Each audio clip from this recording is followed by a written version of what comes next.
क्योंकि जब एक गरीब का बेटा, भाई आपसे भी कह रहा हूं, जब एक गरीब का बेटा आगे बढ़ता तो चुभता बहुत लोगों की निगाह में। ये मेरी बात को याद रखना। सही बात है। जब कोई अपने पैरों पे खड़ा होता है ना, कोई गरीब कुछ कर दिखाने के लिए, तो वो बहुत लोगों की नजरों में चुभता है। और ये मेरे साथ समस्या वो वहां एक बच्चा 3.5 साल का जो 3 दिन पहले गायब हो गया, 4 दिन पहले कल उसकी डेड बॉडी मिली। उनके माँ बाप रो रहे थे कि एक बार हमारी भाई से बात करा तो हमारी टीम वहां गई भी। अब आपके घर में भी 3.5 साल के बच्चे होंगे। सोचो जब आप अगर किसी के घर में ऐसी तकलीफ होती है तो वो क्या करे, किसके पास जाए। और ये क्यों हो रही है? क्योंकि सरकार में बैठे गए लोग, उनको सिर्फ एक ही चीज से मतलब है कि किस तरह से वो जो नफरत बांट रहे हैं वो जारी रहे।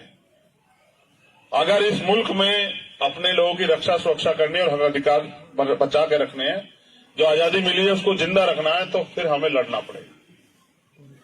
अगर हम ये सोचे कि घर बैठ के कुछ मिल जाएगा तो इतना आसान नहीं। आप देखो जिनसे मुकाबला कर रहे हो 5 बजे शाखा लगाते हैं अन्याय के खिलाफ लड़ाई में, जो जेल में रहा। और 6/10 की एक कोठरी में मैंने 16 महीने बिताए, इस उम्मीद के साथ कि जब मैं बाहर जाऊंगा तो ये अन्याय जो मैंने सहा किसी और के साथ ना हो, इसलिए लड़ूं।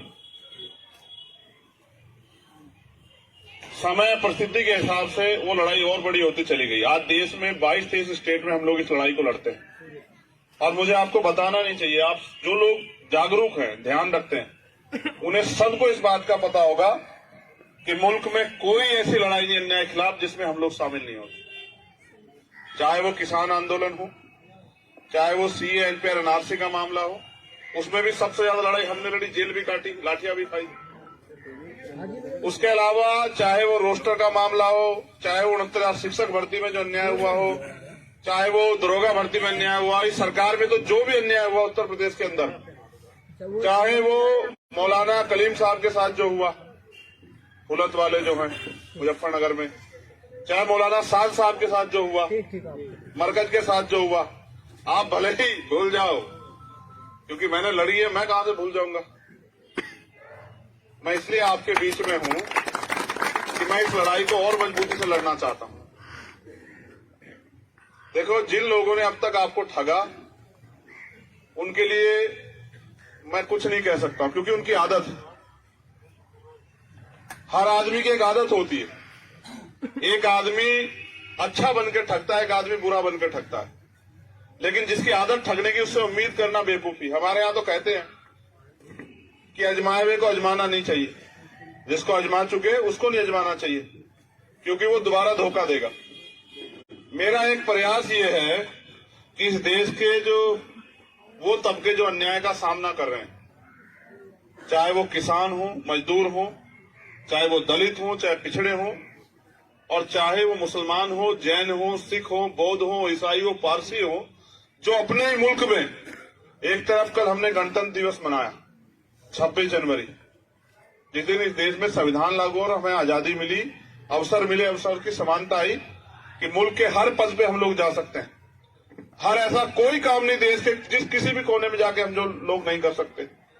लेकिन आज इस देश में जो सत्ताधारी लोग हैं, उन्होंने ऐसा माहौल बना दिया है।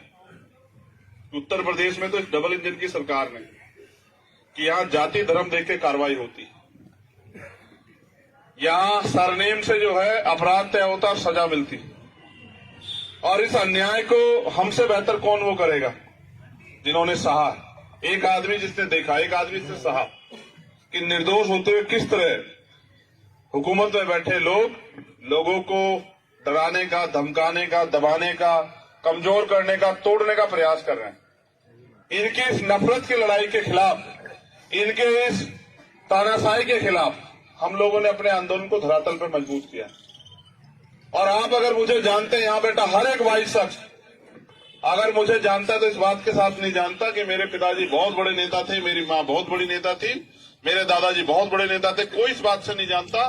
अगर हर कोई जानता है, वो इस बात से जानता है कि जहां कहीं लड़ाई में, अन्याय में किसी की जरूरत होती तो सबसे पहले चंद्रशेखर खड़ा होता है। बताओ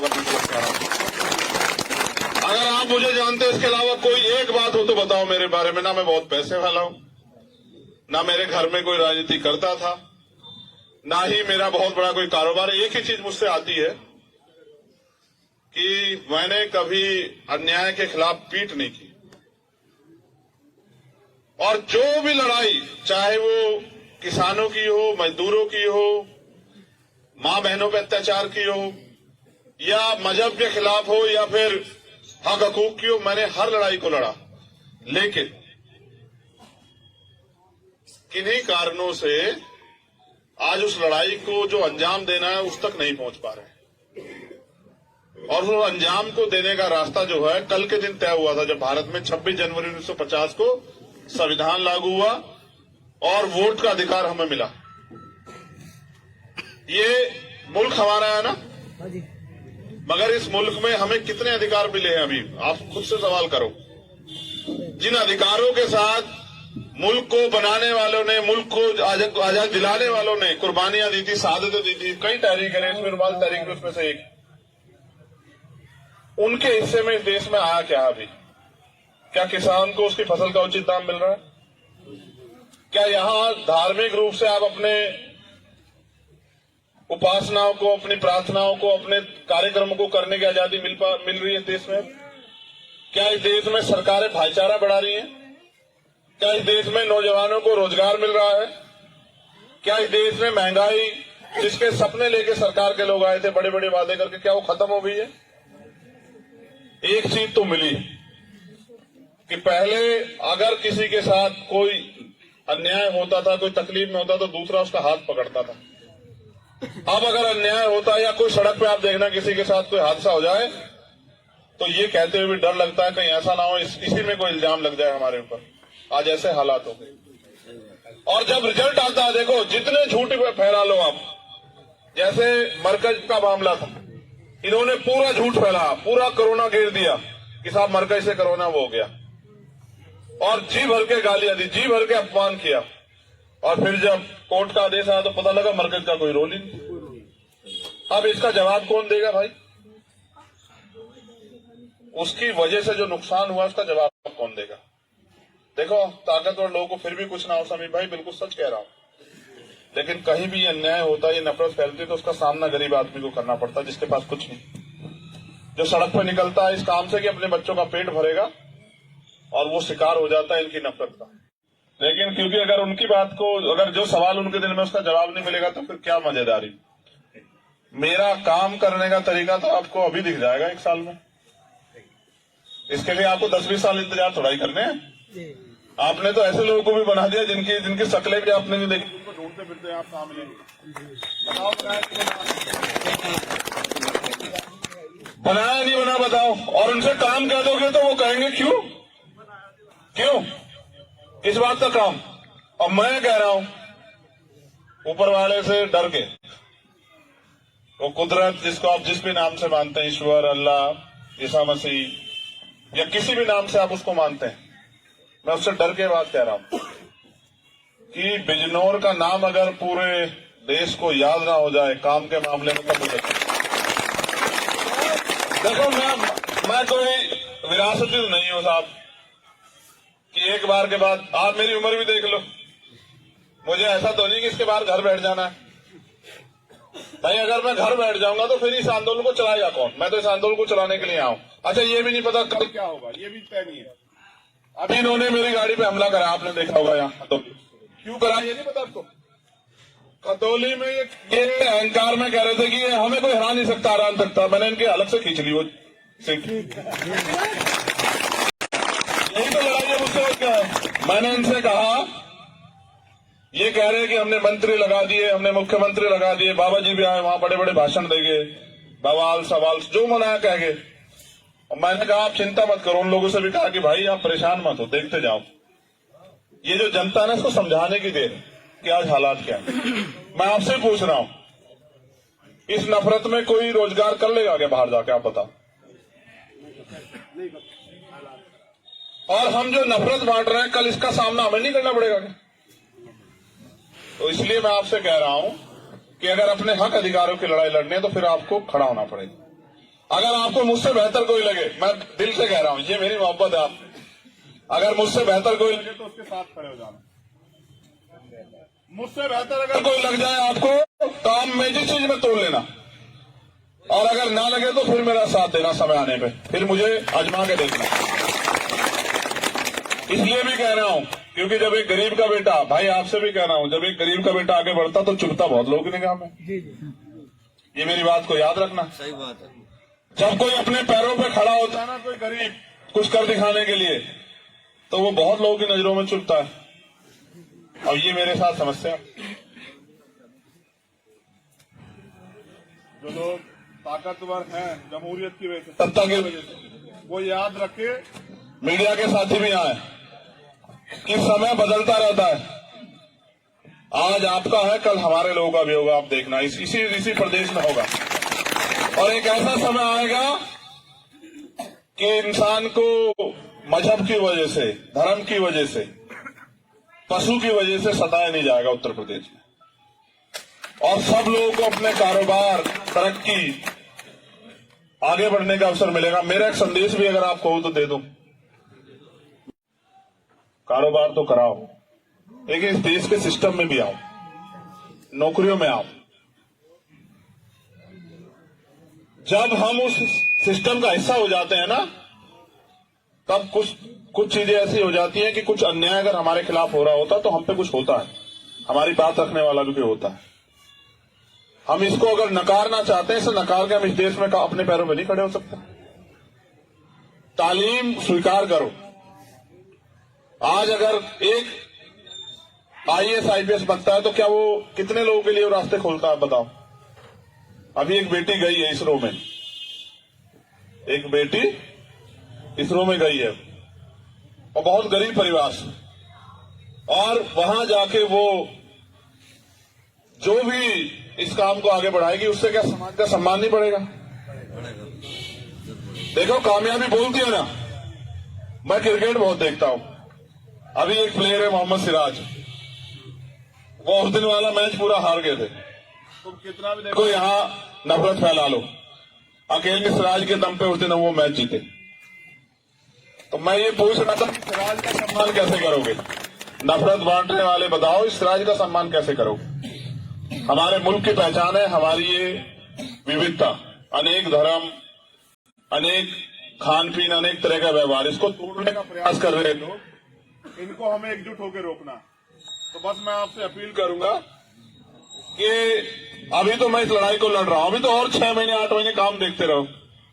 जो सरकार में बैठ के लोग नहीं करते, जो बहुत ताकतवर लोग नहीं करते, वो मैं बिना पद के और बिना सरकार के करने के लिए लड़ रहा हूं, और करके दिखाऊंगा।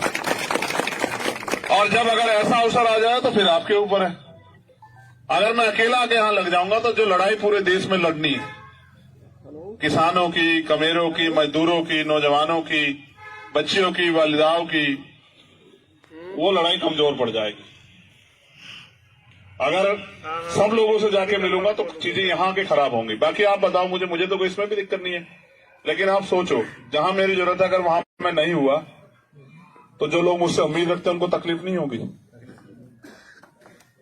मैं इस लड़ाई को भले बिजनौर से शुरुआत करूंगा, लेकिन इस लड़ाई को मुझे दिल्ली लेके जाना है। बिजनौर में नहीं रोकनी है।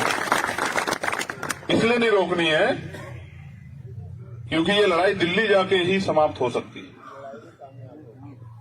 मेहनत बहुत करूंगा, ईमानदारी के अलावा कुछ आता नहीं है, कुछ कमाया नहीं है, ना कमाने की इच्छा। एक ही चीज आती है कि आप मेरे जाने के बाद भी मुझे याद रखो, आज यहां के बाद भी और जब इस दुनिया से जाऊंगा तब भी। इतना ही कमाना है बस। देखो, अगर इंसान हो के, मैंने वहां कहा पिछले उसमें, अगर इंसान हो के और इंसान के दर्द पे आपको तकलीफ नहीं है तो फिर आप इंसान नहीं। और आज के जो हालात हैं, जो लोग इंसान की तकलीफ पे हंस रहे हैं, उनसे ज्यादा उम्मीदें नहीं बची। अब तो अपनी ताकत बनाइए और अपनी ताकत से अपने आने वाले रास्ते खोलिए, इसके बारे में सोचिए। मैं महाराष्ट्र से लौटा, कुछ किताबें लाया हूं वहां से, एक बड़े अच्छे अधिकारी उन्होंने दी, और उन किताबों का अध्ययन ये कहता है कि जब भी थोड़ा सा रंग मेहनत से चढ़ता है, थोड़ा सा रंग, तभी कुछ ना कुछ माहौल ऐसा देश में करके उस रंग को उतार दिया जाता है। ये एक साजिश है, इसका हिस्सा नहीं बनना है। इसलिए बहुत बहुत शुक्रिया जिन लोगों साथियों ने प्रोग्राम कराया, जिन लोगों ने इतनी हो। वहां एक बच्चा 3.5 साल का जो 3 दिन पहले गायब हो गया, 4 दिन पहले कल उसकी डेड बॉडी मिली। उनके माँ बाप रो रहे थे कि एक बार हमारी भाई से बात करा तो हमारी टीम वहां गई भी। अब आपके घर में भी 3.5 साल के बच्चे होंगे। सोचो जब आप अगर किसी के घर में ऐसी तकलीफ होती है तो वो क्या करे, किसके पास जाए। और ये क्यों हो रही है? क्योंकि सरकार में बैठे गए लोग, उनको सिर्फ एक ही चीज से मतलब है कि किस तरह से वो जो नफरत बांट रहे हैं वो जारी रहे। अगर इस मुल्क में अपने लोगों की रक्षा सुरक्षा करनी है और हक अधिकार बचा के रखने हैं, जो आजादी मिली है उसको जिंदा रखना है, तो फिर हमें लड़ना पड़ेगा। अगर हम ये सोचें कि घर बैठ के कुछ मिल जाएगा तो इतना आसान नहीं। आप देखो जिनसे मुकाबला कर रहे हो 5 बजे शाखा लगाते हैं। अन्याय के खिलाफ लड़ाई में जो जेल में रहा, और 6/10 की कोठरी में मैंने 16 महीने बिताए, इस उम्मीद के साथ कि जब मैं बाहर जाऊंगा तो ये अन्याय जो मैंने सहा किसी और के साथ ना हो, इससे लड़ूं। समय परिस्थिति के हिसाब से वो लड़ाई और बड़ी होती चली गई। आज देश में 22-23 स्टेट में हम लोग इस लड़ाई को लड़ते हैं। और मुझे आपको बताना नहीं चाहिए, आप जो लोग जागरूक हैं, ध्यान रखते हैं, उन्हें सबको इस बात का पता होगा कि मुल्क में कोई ऐसी लड़ाई नहीं अन्याय के खिलाफ जिसमें हम लोग शामिल नहीं होते।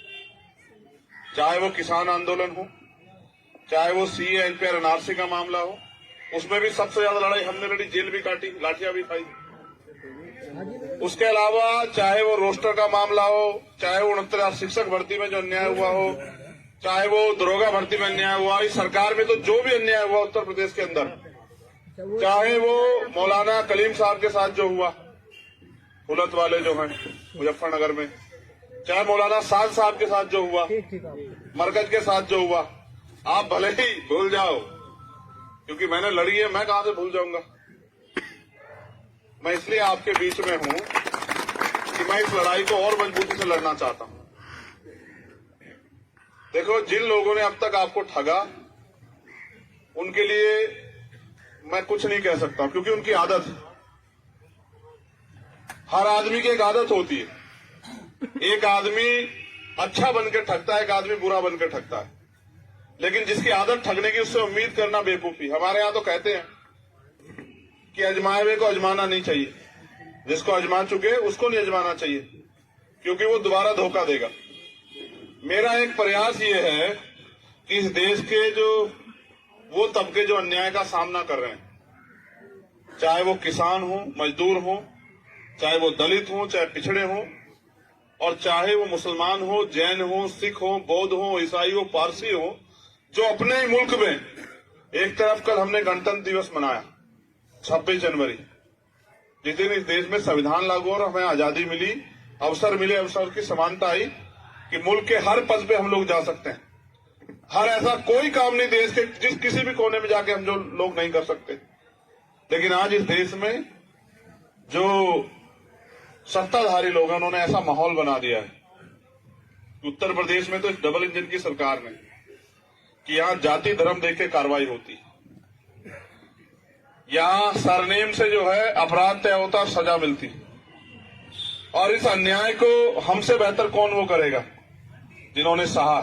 एक आदमी जिसने देखा, एक आदमी जिसने सहा कि निर्दोष होते हुए किस तरह हुकूमत में बैठे लोग लोगों को डराने का, धमकाने का, दबाने का, कमजोर करने का, तोड़ने का प्रयास कर रहे हैं। इनकी इस नफरत की लड़ाई के खिलाफ, इनके इस तानाशाही के खिलाफ हम लोगों ने अपने आंदोलन को धरातल पर मजबूत किया। और आप अगर मुझे जानते हैं, यहां बेटा हर एक वाइट शख्स अगर मुझे जानता तो इस बात के साथ नहीं जानता कि मेरे पिताजी बहुत बड़े नेता थे, मेरी मां बहुत बड़ी नेता थी, मेरे दादाजी बहुत बड़े नेता थे। कोई इस बात से नहीं जानता। अगर हर कोई जानता है, वो इस बात से जानता है कि जहां कहीं लड़ाई में, अन्याय में किसी की जरूरत होती तो सबसे पहले चंद्रशेखर खड़ा होता है। बताओ अगर आप मुझे जानते हैं, इसके अलावा कोई एक बात हो तो बताओ मेरे बारे में। ना मैं बहुत पैसे वाला हूं, ना मेरे घर में कोई राजनीति करता था, ना ही मेरा बहुत बड़ा कोई कारोबार है। एक ही चीज मुझसे आती है कि मैंने कभी अन्याय के खिलाफ पीठ नहीं की। और जो भी लड़ाई, चाहे वो किसानों की हो, मजदूरों की हो, मां बहनों पे अत्याचार की हो, या मजहब के खिलाफ हो, या फिर हक हकूक की हो, मैंने हर लड़ाई को लड़ा। लेकिन किन्हीं कारणों से आज उस लड़ाई को जो अंजाम देना है उस तक नहीं पहुंच पा रहे। और उस अंजाम को देने का रास्ता जो है कल के दिन तय हुआ था, जब भारत में 26 जनवरी 1950 को संविधान लागू हुआ और वोट का अधिकार हमें मिला। ये मुल्क हमारा है ना, मगर इस मुल्क में हमें कितने अधिकार मिले हैं अभी आप खुद से सवाल करो। जिन अधिकारों के साथ मुल्क को बनाने वालों ने, मुल्क को आजाद दिलाने वालों ने कुर्बानियां दी थी, शहादतें दी थी, कई तहरीक है, इसमें रुमाल तहरीक में उसमें से एक, उनके हिस्से में इस देश में आया क्या अभी? क्या किसान को उसकी फसल का उचित दाम मिल रहा है? क्या यहां धार्मिक रूप से आप अपने उपासनाओं को, अपनी प्रार्थनाओं को, अपने कार्यक्रमों को करने की आजादी मिल रही है इस देश में? क्या इस देश में सरकारें भाईचारा बढ़ा रही हैं? क्या इस देश में नौजवानों को रोजगार मिल रहा है? क्या इस देश में महंगाई, जिसके सपने लेके सरकार के लोग आए थे बड़े बड़े वादे करके, क्या वो खत्म हो गई है? एक चीज तो मिली कि पहले अगर किसी के साथ कोई अन्याय होता था, कोई तकलीफ में होता तो दूसरा उसका हाथ पकड़ता था। अब अगर अन्याय होता है या कोई सड़क पे आप देखना किसी के साथ कोई हादसा हो जाए तो ये कहते हुए भी डर लगता है कहीं ऐसा ना हो इसी में कोई इल्जाम लग जाए हमारे ऊपर। आज ऐसे हालात हो गए। और जब रिजल्ट आता है, देखो जितने झूठ फैला लो आप, जैसे मरकज का मामला था, इन्होंने पूरा झूठ फैला, पूरा कोरोना घेर दिया कि साहब मरकज से कोरोना वो हो गया, और जी भर के गालियां दी, जी भर के अपमान किया। और फिर जब कोर्ट का आदेश आया तो पता लगा मरकज का कोई रोल ही नहीं। अब इसका जवाब कौन देगा भाई? उसकी वजह से जो नुकसान हुआ उसका जवाब कौन देगा? देखो, ताकतवर लोगों को फिर भी कुछ ना हो समीर भाई, बिल्कुल सच कह रहा हूं, लेकिन कहीं भी ये अन्याय होता है, ये नफरत फैलती है तो उसका सामना गरीब आदमी को करना पड़ता है, जिसके पास कुछ नहीं, जो सड़क पर निकलता है इस काम से कि अपने बच्चों का पेट भरेगा, और वो शिकार हो जाता है इनकी नफरत का। लेकिन क्योंकि अगर उनकी बात को, अगर जो सवाल उनके दिल में उसका जवाब नहीं मिलेगा तो फिर क्या मजेदारी। मेरा काम करने का तरीका तो आपको अभी दिख जाएगा 1 साल में। इसके लिए आपको 10-20 साल इंतजार थोड़ा ही करने हैं। आपने तो ऐसे लोगों को भी बना दिया जिनकी शक्लें भी आपने नहीं देखी, उनको ढूंढते फिरते आप कहाँ मिलेंगे? बताओ, बनाया नहीं बना बताओ। और उनसे काम कह दोगे तो वो कहेंगे क्यों इस बात का काम। और मैं कह रहा हूं ऊपर वाले से डर के, वो कुदरत जिसको आप जिस भी नाम से मानते हैं, ईश्वर, अल्लाह, ईसा मसीह, या किसी भी नाम से आप उसको मानते हैं, मैं उससे डर के बात कह रहा हूं कि बिजनौर का नाम अगर पूरे देश को याद ना हो जाए काम के मामले में, तब मुझे देखो, मैं कोई विरासती तो नहीं हूं साहब कि एक बार के बाद, आप मेरी उम्र भी देख लो, मुझे ऐसा तो नहीं कि इसके बाद घर बैठ जाना है भाई। अगर मैं घर बैठ जाऊंगा तो फिर इस आंदोलन को चलाएगा कौन? मैं तो इस आंदोलन को चलाने के लिए आऊं। अच्छा, ये भी नहीं पता कल क्या होगा, ये भी तय नहीं है। अभी इन्होंने मेरी गाड़ी पे हमला करा, आपने देखा होगा यहाँ तो क्यों करा ये नहीं पता आपको। खतौली में ये अहंकार में कह रहे थे कि हमें कोई हरा नहीं सकता, हरा नहीं सकता। मैंने इनके अलग से खींच ली वो सीट। यही तो लड़ाई है मुझसे और क्या है। मैंने इनसे कहा, ये कह रहे कि हमने मंत्री लगा दिए, हमने मुख्यमंत्री लगा दिए, बाबा जी भी आए वहां, बड़े बड़े भाषण देंगे, बवाल सवाल जो मनाया कहेंगे। और मैंने कहा आप चिंता मत करो। उन लोगों से भी कहा कि भाई आप परेशान मत हो, देखते जाओ। ये जो जनता है ना, इसको समझाने की देर कि आज हालात क्या है। मैं आपसे पूछ रहा हूं, इस नफरत में कोई रोजगार कर लेगा क्या बाहर जाके? आप बताओ। और हम जो नफरत बांट रहे हैं, कल इसका सामना हमें नहीं करना पड़ेगा क्या? तो इसलिए मैं आपसे कह रहा हूं कि अगर अपने हक अधिकारों की लड़ाई लड़नी है तो फिर आपको खड़ा होना पड़ेगा। अगर आपको मुझसे बेहतर कोई लगे, मैं दिल से कह रहा हूं, ये मेरी मोहब्बत है आपसे, अगर मुझसे बेहतर कोई लगे तो उसके साथ खड़े हो जाना। मुझसे बेहतर अगर कोई लग जाए आपको, काम में जिस चीज में तोड़ लेना, और अगर ना लगे तो फिर मेरा साथ देना समय आने पे, फिर मुझे आजमा के देखना। इसलिए भी कह रहा हूं क्योंकि जब एक गरीब का बेटा, भाई आपसे भी कह रहा हूं, जब एक गरीब का बेटा आगे बढ़ता तो चुभता बहुत लोगों की निगाह में। ये मेरी बात को याद रखना। सही बात है। जब कोई अपने पैरों पे खड़ा होता है ना, कोई गरीब कुछ कर दिखाने के लिए, तो वो बहुत लोगों की नजरों में चुभता है। और ये मेरे साथ समस्या है। जो लोग ताकतवर हैं जमहूरियत की वजह से, सत्ता की वजह से, वो याद रखे, मीडिया के साथी भी आए कि समय बदलता रहता है। आज आपका है, कल हमारे लोगों का भी होगा। आप देखना, इसी प्रदेश में होगा। और एक ऐसा समय आएगा कि इंसान को मजहब की वजह से, धर्म की वजह से, पशु की वजह से सताया नहीं जाएगा उत्तर प्रदेश में। और सब लोगों को अपने कारोबार, तरक्की, आगे बढ़ने का अवसर मिलेगा। मेरा एक संदेश भी अगर आप कहो तो दे दो, कारोबार तो कराओ, लेकिन इस देश के सिस्टम में भी आओ, नौकरियों में आओ।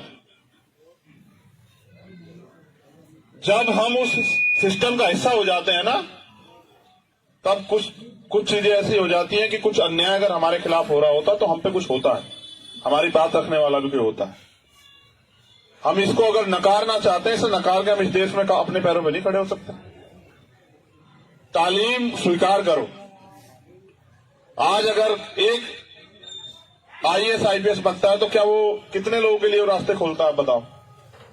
अभी एक बेटी गई है इसरो में, एक बेटी इसरो में गई है, और बहुत गरीब परिवार से, और वहां जाके वो जो भी इस काम को आगे बढ़ाएगी, उससे क्या समाज का सम्मान नहीं बढ़ेगा? देखो, कामयाबी बोलती है ना। मैं क्रिकेट बहुत देखता हूं। अभी एक प्लेयर है मोहम्मद सिराज, वो उस दिन वाला मैच पूरा हार गए थे। तुम कितना भी देखो, यहां नफरत फैला लो, अकेले सिराज के दम पे उस दिन वो मैच जीते। तो मैं ये पूछ रहा था कि सिराज का सम्मान कैसे करोगे? नफरत बांटने वाले बताओ, इस सिराज का सम्मान कैसे करोगे? हमारे मुल्क की पहचान है हमारी ये विविधता, अनेक धर्म, अनेक खान पीन, अनेक तरह का व्यवहार। इसको तोड़ने का प्रयास कर रहे लोग, इनको हमें एकजुट होकर रोकना। तो बस मैं आपसे अपील करूंगा कि अभी तो मैं इस लड़ाई को लड़ रहा हूं, अभी तो और 6 महीने 8 महीने काम देखते रहो। जो सरकार में बैठ के लोग नहीं करते, जो बहुत ताकतवर लोग नहीं करते, वो मैं बिना पद के और बिना सरकार के करने के लिए लड़ रहा हूं, और करके दिखाऊंगा। और जब अगर ऐसा अवसर आ जाए तो फिर आपके ऊपर है। अगर मैं अकेला आके यहां लग जाऊंगा तो जो लड़ाई पूरे देश में लड़नी है, किसानों की, कमेरों की, मजदूरों की, नौजवानों की, बच्चियों की, वालिदाओं की, वो लड़ाई कमजोर पड़ जाएगी। अगर सब लोगों से जाके मिलूंगा तो चीजें यहां के खराब होंगी। बाकी आप बताओ, मुझे तो कोई इसमें भी दिक्कत नहीं है, लेकिन आप सोचो, जहां मेरी जरूरत है अगर वहां मैं नहीं हुआ तो जो लोग मुझसे उम्मीद रखते हैं उनको तकलीफ नहीं होगी। मैं इस लड़ाई को भले बिजनौर से शुरुआत करूंगा, लेकिन इस लड़ाई को मुझे दिल्ली लेके जाना है। बिजनौर में नहीं रोकनी है। इसलिए नहीं रोकनी है क्योंकि ये लड़ाई दिल्ली जाके ही समाप्त हो सकती है। मेहनत बहुत करूंगा, ईमानदारी के अलावा कुछ आता नहीं है, कुछ कमाया नहीं है, ना कमाने की इच्छा। एक ही चीज आती है कि आप मेरे जाने के बाद भी मुझे याद रखो, आज यहां के बाद भी, और जब इस दुनिया से जाऊंगा तब भी। इतना ही कमाना है बस। देखो, अगर इंसान हो के, मैंने वहां कहा पिछले उसमें, अगर इंसान हो के और इंसान के दर्द पे आपको तकलीफ नहीं है तो फिर आप इंसान नहीं। और आज के जो हालात हैं, जो लोग इंसान की तकलीफ पे हंस रहे हैं, उनसे ज्यादा उम्मीदें नहीं बची। अब तो अपनी ताकत बनाइए और अपनी ताकत से अपने आने वाले रास्ते खोलिए, इसके बारे में सोचिए। मैं महाराष्ट्र से लौटा, कुछ किताबें लाया हूं वहां से, एक बड़े अच्छे अधिकारी उन्होंने दी, और उन किताबों का अध्ययन ये कहता है कि जब भी थोड़ा सा रंग मेहनत तो चढ़ता है, थोड़ा सा रंग, तभी कुछ ना कुछ माहौल ऐसा देश में करके उस रंग को उतार दे जाता है। ये एक साजिश है, इसका हिस्सा नहीं बनना है। इसलिए बहुत बहुत शुक्रिया जिन लोगों साथियों ने प्रोग्राम कराया, जिन लोगों ने इतनी